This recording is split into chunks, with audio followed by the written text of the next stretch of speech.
DJ Kanchan Raj Muzaffarpur.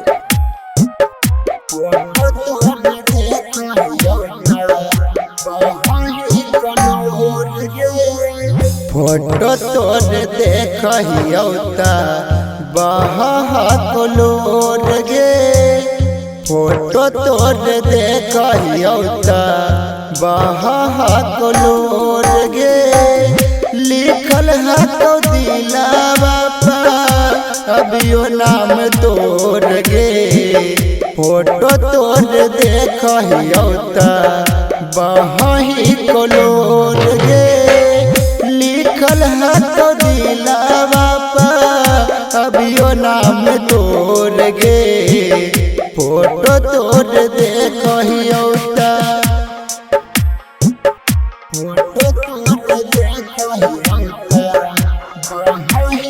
DJ Kanchan Raj Muzaffarpur. Recording by rhythm studio Bhagalpur.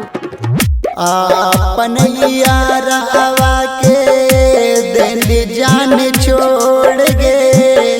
वही कवाखिया से झर झर लोर गे।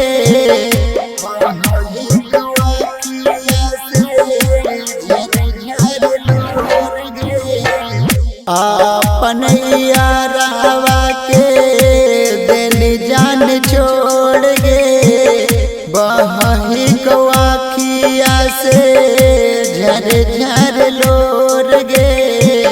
तोरा देख खाती अखिया रोबे भोरम भोर गे। फोटो तोर देखियो त बहलोर गे। लिखल है तो दिलावा पर अभियो नाम तोर गे। फोटो तोर देखियो त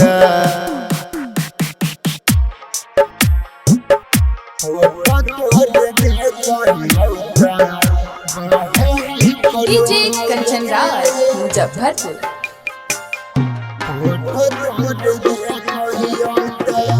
जेनिकी समातिया में अगिया लगाई के अब हम साना पैबो तोर ई जुदाई के।